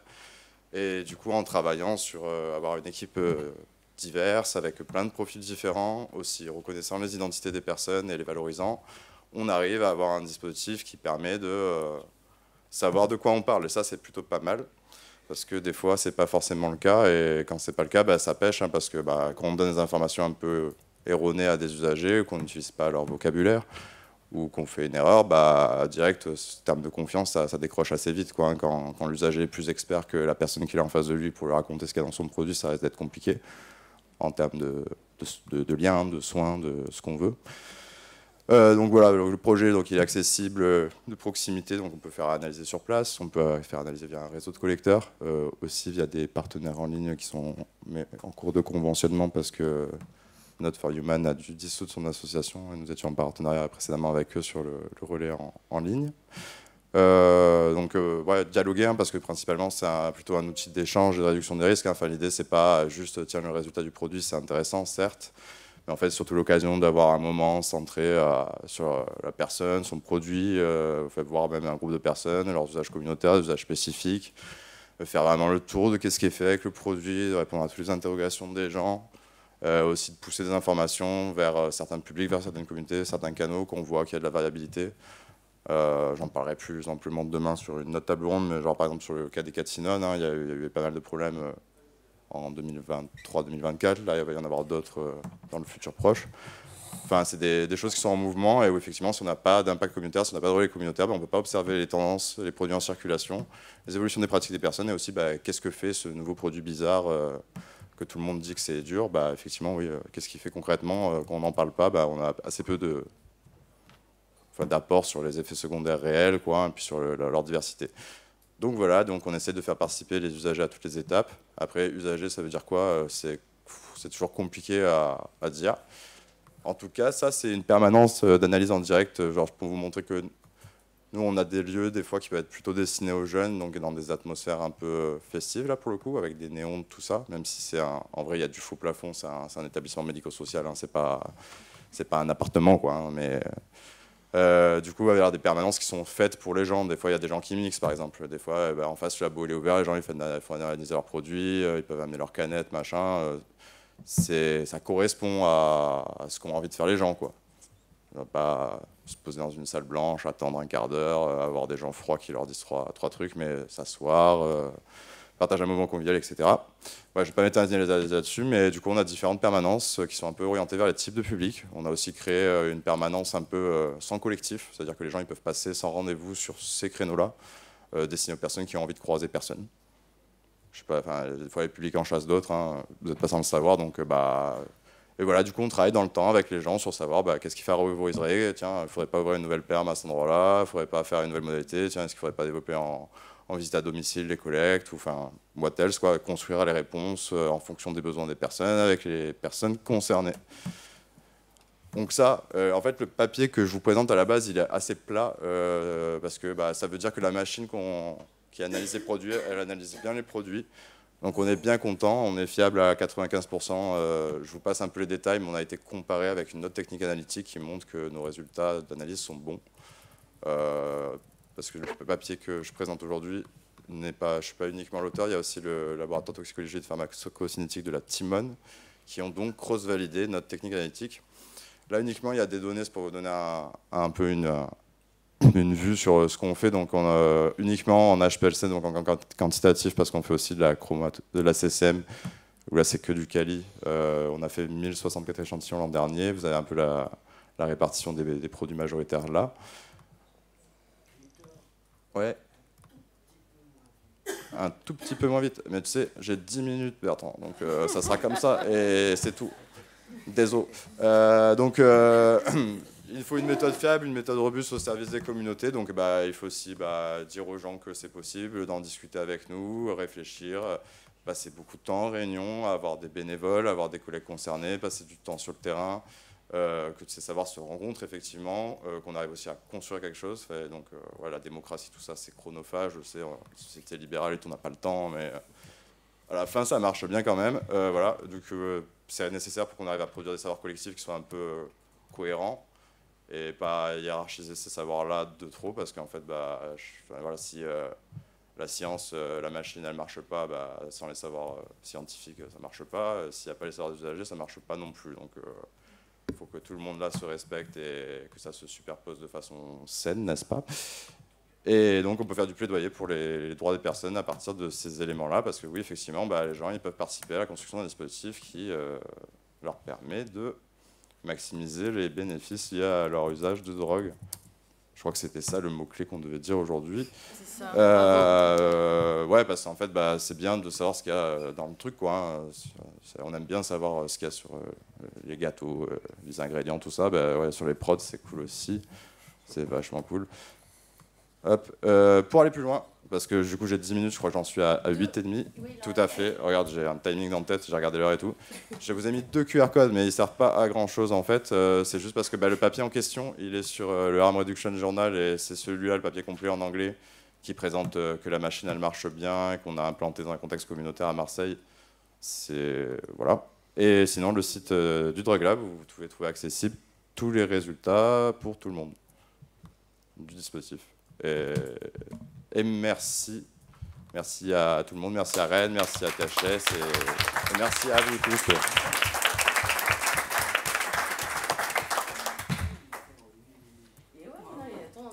Bravo Victor. Bravo. Vous avez d'ailleurs le résumé dans les petits prospectus qu'on vous a distribués, enfin les petits magazines qu'on vous a distribués. Est-ce qu'il y a des questions ? On enchaîne et puis comme ça on se laisse un petit peu de temps à la fin. Ouais, donc on va enchaîner avec Sarah Perrin qui a écrit son article avec Ken Koppel.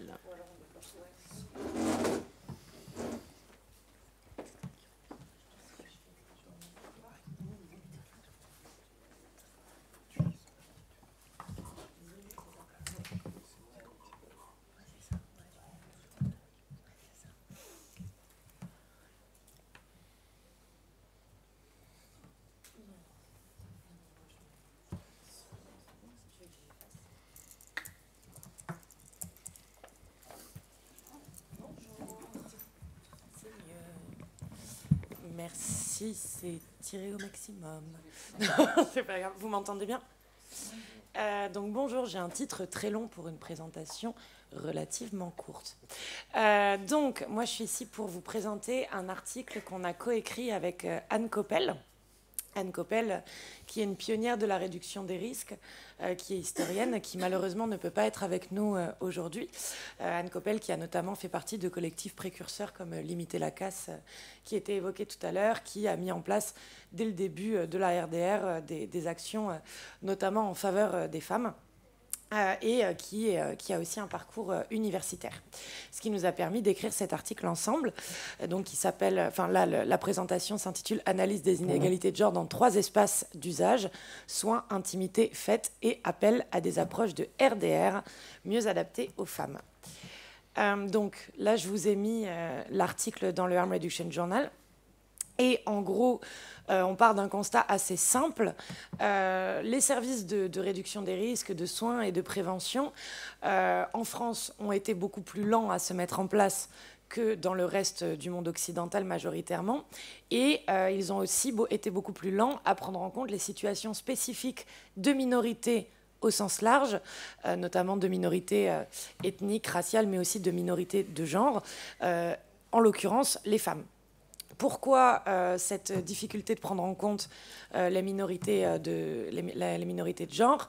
Quand je dis minorité, ça peut être au sens numérique, mais aussi au sens social. Donc certes, les femmes représentent la moitié de la population mondiale, mais on n'a pas les mêmes accès, les mêmes droits, la même considération sociale, et c'est en ça qu'on peut parler de minorité sociale. Donc pourquoi cette difficulté à nous prendre en compte dans la RDR? C'est lié à l'approche universaliste française qui est extrêmement ancrée dans nos modèles politiques, notamment nos modèles de santé publique.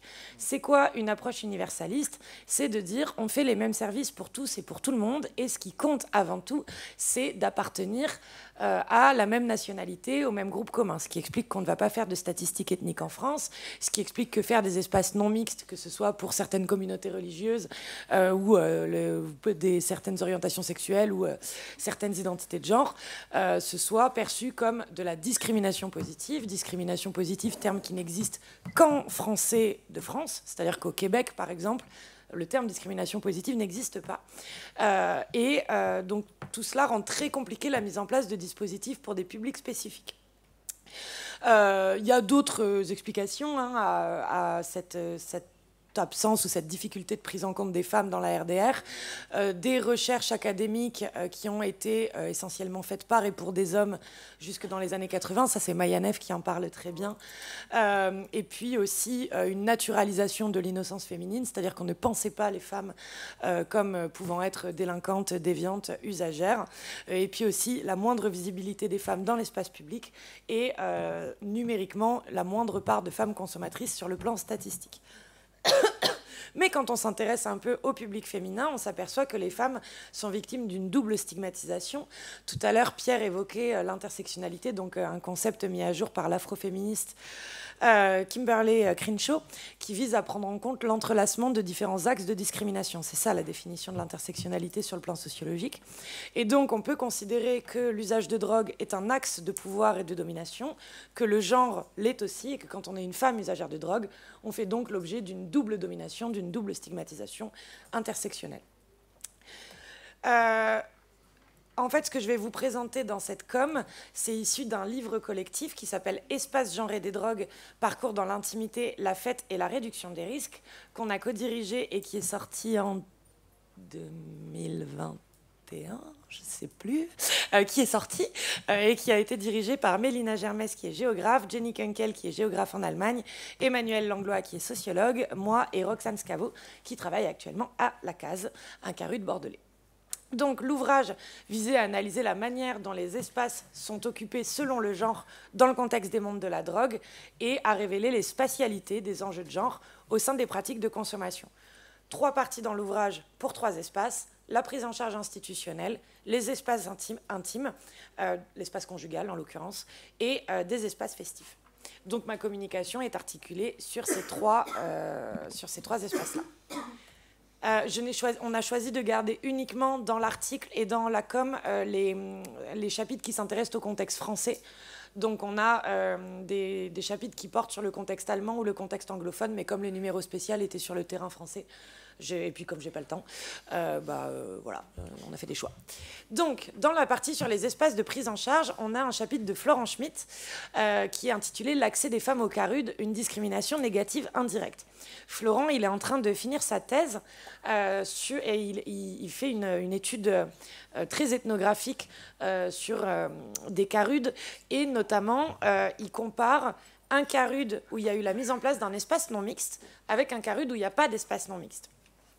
Et ce qu'il constate, c'est qu'en fait, les espaces des CARUD ne sont pas occupés de la même manière par les hommes et par les femmes de base. Ça, c'est un constat qui est largement relayé par la littérature.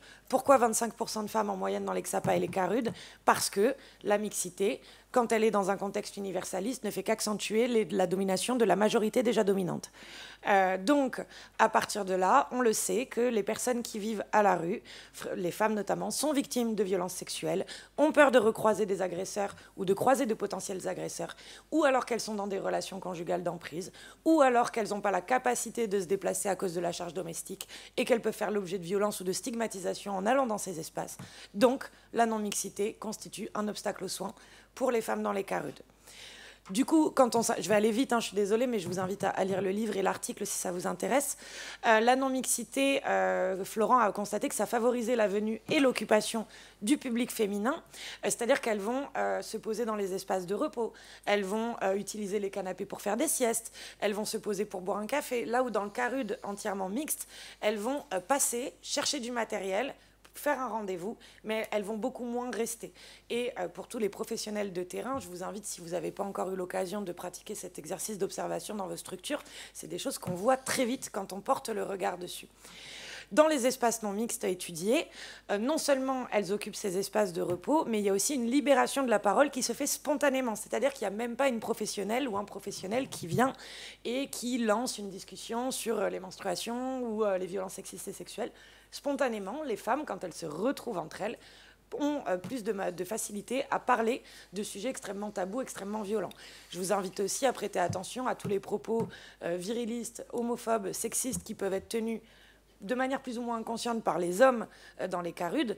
On est quand même sur un espace marqué par un virilisme et qui, du coup, ne favorise clairement pas les échanges sur les VSS. L'autre chapitre dans la partie sur les espaces de prise en charge, il a été écrit par Maya Neff, que j'ai déjà cité, et donc son chapitre porte sur les maternités acceptables en centre de soins aux addictions. Donc elle a fait une thèse également, et elle a étudié un XAPA, et plutôt du point de vue des professionnels. Et en fait, ce qu'elle observe, c'est qu'il y a une mission duale pour les professionnels des XAPA qui vont accueillir un public féminin potentiellement parent. C'est que les professionnels sont censés protéger la mère et l'enfant, mais que cette mission peut s'avérer contradictoire. Qu'est-ce qu'on fait quand on estime que les pratiques d'une femme enceinte, par exemple, vont nuire aux intérêts d'un fœtus? Qu'est-ce qu'on fait quand on estime qu'il y a un signalement enfance en danger à faire, mais qu'en même temps, si on fait ce signalement enfance en danger, les femmes ne viendront plus dans la structure? Ça fait partie des obstacles à la prise en charge. C'est des vrais débats éthiques. Et donc Maya, elle s'arrête notamment sur le cas de Sonia. Sonia, c'est une usagère qui veut retirer son implant contraceptif, qui est suivi au XAPA et qui a déjà un enfant placé. Et en fait, donc, elle exprime la demande à une travailleuse sociale et à une infirmière qui la suivent, où elle demande du coup à retirer son implant. Et Maya constate vraiment une incompréhension et une indignation de ces deux professionnels.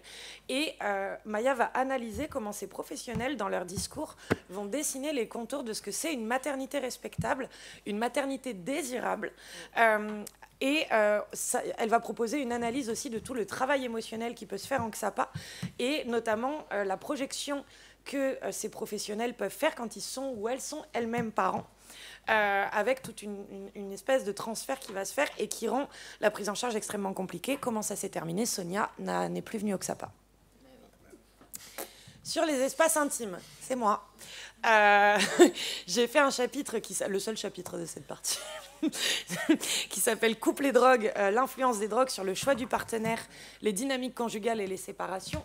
Résultats qui sont issus de ma thèse de sociaux.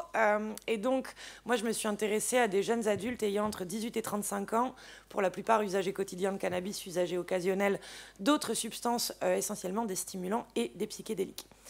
Ce qu'on voit, sans surprise, qui se ressemblent, s'assemblent, ça marche sociologiquement. Les contraires s'attirent, ça ne marche pas sociologiquement. On va rechercher des partenaires aux usages similaires. Cependant, les hommes que j'ai interrogés vont beaucoup plus souvent rapporter une recherche d'une femme qui va consommer moins qu'eux et qui va les aider à se réguler.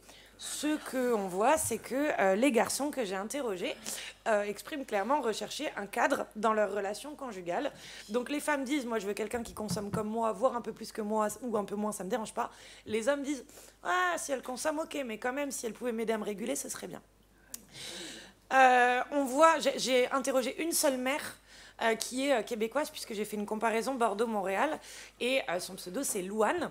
Elle a une prescription de cannabis thérapeutique, donc en plus elle est dans le rôle de la bonne patiente, quoi. C'est-à-dire que son cannabis il est légal, ça a été prescrit pour des douleurs, et au Canada le cannabis thérapeutique ça peut se consommer en juin, ce qui était son cas. Elle a 2 enfants. Et on voit vraiment le double standard genré dans la parentalité de Louane, c'est-à-dire qu'elle a arrêté de consommer du cannabis, même en huile, même en sublingual, etc., au moment de sa grossesse. Elle a attendu que ses enfants aient 7 et 8 ans, je crois, pour recommencer à fumer, là où le père avait dit pendant la grossesse qu'il allait arrêter, mais elle savait qu'il se planquait avec ses copains pour fumer en cachette. Une preuve de maturité et d'engagement dans le projet parental. Et puis, dans le discours du père, on voit aussi que lui, il est beaucoup plus à l'aise avec le fait d'afficher publiquement ses consommations, que lui, il voudrait parler beaucoup plus ouvertement du cannabis aux enfants, etc. Pas forcément dans les médias, mais en tout cas dans un avenir proche. Là où Louane dit « Moi, je suis beaucoup plus réticente, notamment parce que je me suis déjà fait juger en tant que consommatrice et en tant que mère, notamment par sa propre mère, qui lui a dit « Mais du coup, si tu fumes un joint et que derrière, il y a un enfant qui est malade ou qui tombe ou t'oublies le gaz, enfin, voilà, présomption d'incompétence, présomption d'incapacité à remplir son rôle maternel. Et elle a conclu son entretien par cette phrase marquante: quand on devient mère, on n'est plus que mère. Quand on devient père, on peut rester plein d'autres choses. Dans la répartition genrée des achats et des ventes, classique répartition des tâches domestiques, les hommes ils vont manipuler l'argent, faire les transactions et vendre la drogue. Et même quand les femmes vendent de base, quand elles se mettent en couple, leurs mecs vont se mettre à gérer les transactions. Elles vont cacher la drogue dans leurs déplacements. Logique. Alors après, il y a des raisons autour de tout ça, hein. C'est-à-dire qu'on sait que les femmes, elles se font plus arnaquer, elles se font plus harceler, donc il y a aussi tout un truc de protection mutuelle qui se met en place. Mais à un moment, j'ai rencontré un couple qui vendait du cannabis qui faisait pousser, et la femme, elle faisait les petits fours pour les clients. C'est quand même révélateur de plusieurs aspects. J'espère qu'ils étaient bien servis. Pour conclure sur les ruptures amoureuses, j'ai quand même plusieurs... Je ne peux pas parler de couple et de drogue sans parler de violence.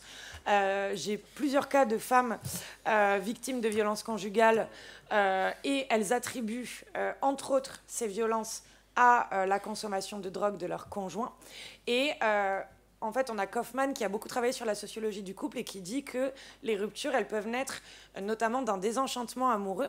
Et j'ai aussi plusieurs femmes qui disent qu'elles se sont lassées de ce rôle de care, de devoir réguler, encadrer les débordements de leur mec. Il monte sur la table, il se met à poil, il est tout bourré. Je devais l'aider à aller chercher son matos. Je devais l'aider à prendre contact avec sa psy. Enfin, voilà. Donc, rupture à ce niveau-là. Ou alors, quand des consommations de partenaires qui étaient similaires se décalent, soit parce que l'un des deux arrête, soit parce que l'un des deux augmente. Et à ce moment-là, en fait, on n'est plus sur des projets communs. On peut voir finalement l'usage de drogue comme une pratique culturelle d'homogamie classique. Sur les espaces festifs, là, je vais vous parler... je suis comment niveau temps 2 minutes. Excellent. Sur le chapitre de Roxane Scavo et Mélina Germe, intitulé « Le genre des pratiques festives de centre-ville à Bordeaux, entre espaces de plaisir et de maîtrise de soi ». En fait, dans la littérature sur le harcèlement de rue, sur l'occupation de l'espace public, on voit déjà que les femmes ont une occupation de l'espace public différente, un peu comme ce que je vous disais en Carude, là où les hommes vont plus s'occuper des espaces publics, les femmes vont aller beaucoup plus d'un point A à un point B, elles vont aller plus rapidement, etc. Enfin, voilà. Et sur les choix des espaces festifs, on voit aussi des stratégies genrées, c'est-à-dire qu'elles peuvent aller dans plein de clubs, mais si elles sont accompagnées en groupe, toutes les stratégies d'habillement selon le chemin qu'elles vont emprunter vont être définies au préalable. S'armer, que ce soit lacrymo, couteau, etc. Apprendre un sport de combat, ça fait partie des stratégies aussi selon les espaces festifs que l'on fréquente. L'usage de drogue est clairement perçu comme une vulnérabilisation accrue en espace festif, c'est-à-dire que pour un homme, s'il perd le contrôle de lui-même sous produit, ce qui est rapporté par les hommes et par les femmes, c'est un risque d'atteinte au bien. En gros, et à la rigueur de se faire casser la gueule, ce qui n'est pas rigolo, hein, mais voilà. Pour les femmes, le risque rapporté systématiquement, c'est l'agression sexuelle. Donc on n'est clairement pas sur les mêmes enjeux. Et puis, on voit une forme de contradiction au sein du public rencontré par Roxane et Mélina. d'un côté, une recherche d'émancipation à travers le plaisir de faire la fête, de consommer et d'être ensemble, notamment entre femmes, et de l'autre, un contrôle de soi quasi constant dès qu'une présence masculine apparaît. Et ce qui est intéressant, c'est qu'on parle d'un contrôle de soi, mais qu'on parle aussi d'un contrôle des autres, qui peut se manifester au travers d'une volonté de protection, mais qui peut aussi très vite se transformer en une forme de contrôle social, c'est-à-dire, ouais, mais elle a choisi d'emprunter ce chemin-là, alors qu'on sait que sa zone et qu'on se fait tout le temps emmerder. Ouais, mais elle a choisi de suivre ce mec pour prendre une trace dans les chiottes, alors qu'on savait très bien pourquoi il voulait lui en payer une. Donc, entre la volonté de protection et le contrôle social, des fois, la frontière est très fine. Pour conclure, donc, Anne Coppel, dans l'ouvrage, elle a écrit la préface pour info. Et donc cet article, on l'a coécrit ensemble. Donc les femmes, il faut quand même le rappeler, ont joué un rôle central et précurseur dans la réduction des risques et des dommages. Et donc pour lutter contre la stigmatisation, il est nécessaire d'impliquer des personnes concernées, ici des femmes usagères, dans une approche narco-féministe, donc qui vise à aussi mettre en avant l'empowerment qu'on peut retirer en tant que femme dans l'usage de drogue. Et dans une visée de gender transformative health, donc santé transformatrice du genre, c'est-à-dire qu'on considère que la lutte contre les inégalités de genre, ce n'est pas juste à des assos féministes de la porter, et que tout le monde, dans la société, à tous les niveaux, a un rôle à jouer là-dedans. Quand je dis impliquer des personnes concernées, c'est sympa de parler d'usage et de drogue, ça ne veut rien dire. Moi, entre mon profil de consommatrice et une personne racisée avec un parcours d'errance, on n'a rien à voir. Donc, femmes usagères, c'est déjà un peu plus ciblé, mais pareil, pour moi, dans l'intersectionnalité, il faut assumer de proposer à des femmes racisées d'échanger avec des femmes racisées, à des femmes LGBT d'échanger avec des femmes LGBT, etc., etc., dans une visée très communautaire. Il faut former les professionnels, développer des services non mixtes. Alors les budgets, les idéologies, machin, c'est pas possible partout tout le temps, mais quand même, rien que le penser, ça fait avancer les choses. Et tout ça passe par une remise en question du modèle universaliste. Merci.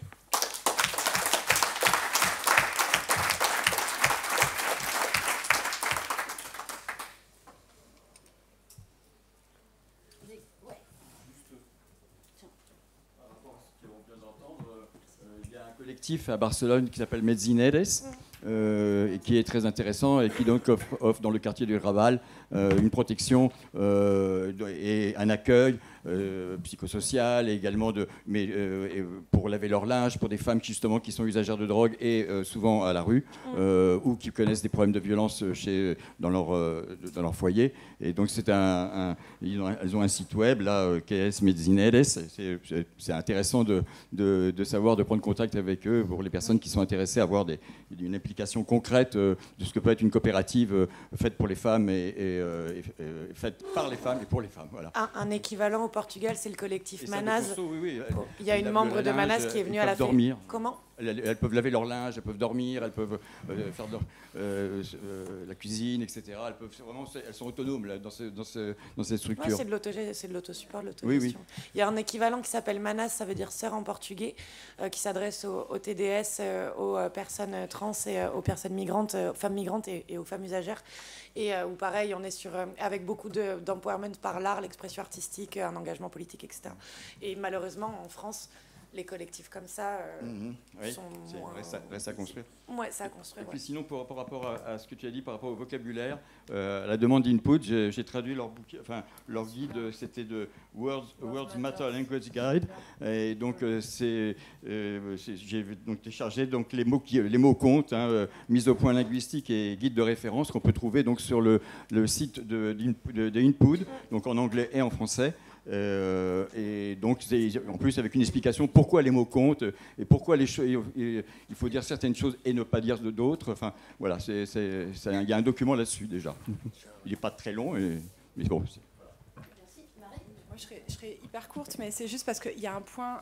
Je pense que c'est ta langue qui a dû fourcher, mais à un moment donné, tu dis on ne peut pas parler de conjugalité et de drogue sans parler de violence. Et je pense qu'on ne peut pas parler de conjugalité dans le cadre du patriarcat et de l'hétéronormativité sans parler de violence. Mais c'est hyper important de bien signifier que la drogue, et en l'occurrence, et je ne retrouve plus cette étude, donc si quelqu'un la connaît ou si je l'ai inventée quelque part, mais il y a une étude qui avait justement montré que les couples, quand le conjoint et la conjointe consommer du cannabis tous les deux, justement, c'était des couples dans lesquels on observait moins de violence par rapport aux autres. J'ai trouvé des études contradictoires, pas forcément sur le cannabis, notamment dans le cadre conjugal et dans le cadre... On sait que le stress post-trauma est le principal facteur de consommation chez les hommes et les femmes, mais que le trauma de violence sexuelle est le principal facteur de troubles de l'usage chez les femmes. J'ai dit consommation avant, je voulais parler de troubles de l'usage. Sur l'usage de drogue au sein des couples, on voit notamment des stratégies de coping par des femmes victimes de violences conjugales où l'usage de drogue permet d'un côté de gérer les situations de violence et aussi où l'usage de drogue, on le sait, que je ne dis pas que c'est les drogues qui rendent les personnes violentes, puisque sinon les femmes seraient violentes également, ce qui n'est pas le cas. Donc évidemment, ce qui est responsable, c'est le patriarcat. En revanche, il y a un lien qui est établi notamment entre consommation d'alcool, par exemple, et violence conjugale. Sur les études internationales, moi, c'est ce que j'ai trouvé. Okay. Oui, je dois dire que je suis très interpellé par l'utilisation du syntagme modèle universaliste. Pour moi, le modèle universaliste, pour aller vite, c'est que les Russes ou les Chinois ont droit au multipartisme, aux élections libres, à l'état de droit et à la liberté de la presse, entre autres, parce que ces valeurs sont des valeurs universelles. Et donc, je suis un peu surpris... C'est pas ça le modèle universaliste. Ah bon, alors il faut que vous me l'expliquiez, parce que je ne suis pas le seul. Oui, j'entends bien. Ou la seule à penser que les valeurs universalistes, ce sont des valeurs qui renvoient à des droits politiques. Alors, ça en fait partie. Qui sont indépendants des pays, des sociétés. Non, etc. alors ça, par contre, non. Tous les peuples ont droit à... Oui, mais ça, c'est peut-être vos valeurs idéologiques. Le modèle universaliste, il est lié... Non, mais il est lié à l'histoire typiquement française, où à un moment, pour rassembler tous les Français sous une même langue, il a fallu abolir des formes de régionalisme, etc. L'universalisme, il est lié à l'histoire française. Donc à partir de là, ça veut aussi dire qu'on a un État centralisé, là où par exemple le modèle canadien, on est sur un format communautaire qui est lié à l'affirmative action, c'est-à-dire qu'à un moment, on s'est dit que pour dédommager des peuples qui avaient été privés de leur territoire et de leurs droits, typiquement les peuples autochtones, on allait leur donner des services et des territoires et des actions dédiées. Et ça s'est développé sur d'autres minorités. C'est-à-dire qu'au Canada, on a des services de santé communautaire, on est aussi sur un État fédéral. Ça se voit aussi à travers ça. L'universalisme, c'est aussi la centralisation de l'État, par exemple. C'est aussi le fait de prendre des décisions pour tout le monde dans un pôle. Le modèle communautaire, à partir de là, se développe sur des valeurs où c'est les minorités qui parlent pour et pour elles-mêmes, avec les limites que ça peut connaître par ailleurs. Et moi, personnellement, je suis clairement en faveur d'un modèle communautaire, mais j'entends les arguments en faveur d'un modèle universaliste. Mais en tout cas, le modèle universaliste tel qu'il est défini en sciences politiques, c'est ce que je viens de dire. Alors, dans ce cas-là, il faut parler du modèle universaliste français. Oui. Parce que le modèle universaliste tout court, moi, oui, modèle universaliste français, j'aurais dû préciser. Les valeurs dont j'ai parlé, partisme, élection,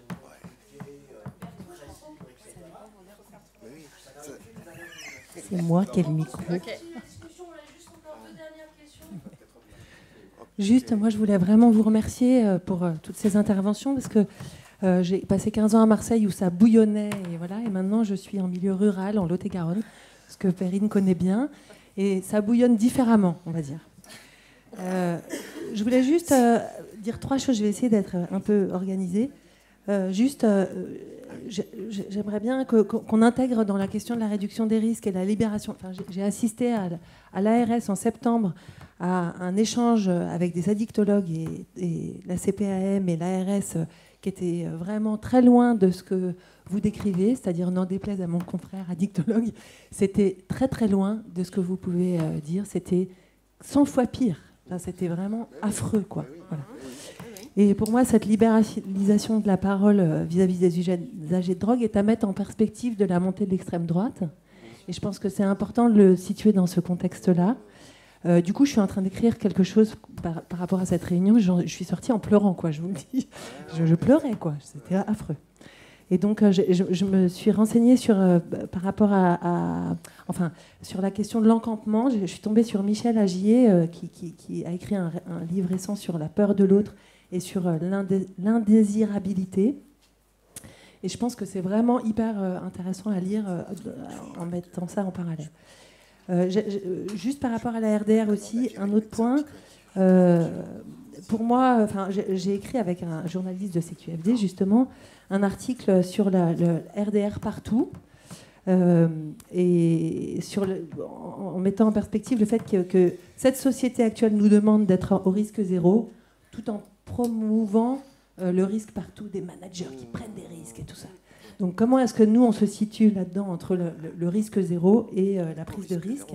Et pour moi, RDR partout, c'est une philosophie, en fait, la RDR. C'est pas un outil, c'est une philosophie du soin qu'on peut appliquer, moi, en tant que médecin, au diabète, à l'hypertension, au cancer, etc. etc. Et par exemple, dans la RDR, nous, évidemment, avec les éducs et tous les autres qui travaillent, c'est pas évidemment que les médecins qui font de la RDR. Par exemple, travailler avec les tutelles pour qu'il y ait un budget pour la cocaïne pour les usagers qui sont sous tutelle, l'intégration des produits dans le budget, etc. etc. Juste un autre truc aussi, c'est que pour moi, la RDR, ça ne cesse d'être de la créativité, de l'imagination et de l'adaptation créative singulière pour chaque personne. Je pense que c'est aussi important de le dire, c'est-à-dire que c'est collectif, mais c'est aussi ça demande une adaptabilité importante. Et la créativité, pour moi, c'est important, aussi bien au niveau du langage que des images, que de la musique. Je suis en train de faire un set à tourner sur toutes les chansons populaires françaises sur les produits. Donc je me produirai bientôt. Juste une petite question pour la dernière, c'est-à-dire que j'ai vu sur la première de couverture de votre livre, il y a voilà, celui-là, il y a plein d'immeubles et tout ça. Oui. En fait, moi, j'aimerais bien avoir ça en rural, parce que en fait, c'est incroyable ce qui se passe dans les campagnes. Alors, et en fait, là, il y a une super belle ville, mais franchement, il y aurait un vrai travail à faire en ruralité. Moi, je suis arrivée de Marseille en me disant, je vais être peinard.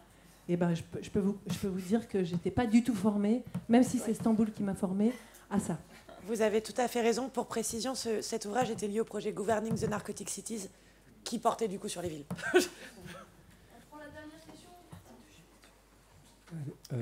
Merci tout le monde. Alors moi j'ai aucune remarque, juste une question, et en plus j'ai même pas la réponse à l'avance, et qui est un peu pour tout le monde, c'est que on parle beaucoup sur les Pierre, tu parlais de la voix systémique, tu parlais de la voix des femmes racisées, de donner la voix aux personnes, de faire la démocratie, et moi la question que je me pose, c'est vraiment moi en tant que, quand on fait des cours de travail, quand on fait des projets, comment trouver ces voies? Est-ce que ça veut dire passer par des corps intermédiaires que seraient surtout support, mais du coup, ce qui peut être possible, de dire je prends les personnes que vous m'envoyez en tant qu'association de support, et si c'est que des personnes qui sont blanches, hommes, c'est votre choix et c'est comme ça que ça marche. Enfin, je dis pas que c'est le cas, mais je dis que est-ce que c'est la position qu'on doit avoir?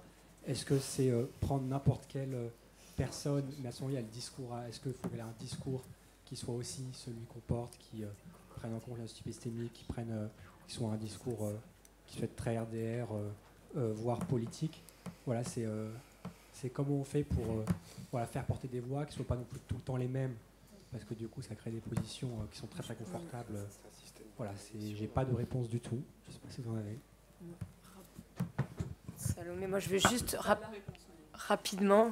Ça rejoint en fait le terme qu'on utilise à tout va, la recherche communautaire et participative. C'est pas parce que c'est participatif que c'est communautaire. Et en fait, faire participer une seule personne qui ne représente qu'elle-même, ça suffit pas en fait. C'est pour ça que adjoindre à nos projets des communautés et si possible, différentes communautés qui représentent l'ensemble des strates, des vulnérabilités que les personnes vont vivre et qui auront un impact sur leurs usages, sur leur accès aux soins, etc. C'est important. Donc faire converger et essayer d'aller retrouver des communautés qui représentent suffisamment de réalité, quoi. Non, Non, mais le mot de la fin, merci à tous et toutes, merci pour vos présentations géniales. Et il y a 4 articles encore dans le numéro spécial que vous pouvez découvrir voilà, à travers le petit fascicule que vous avez eu là. Merci beaucoup pour votre écoute.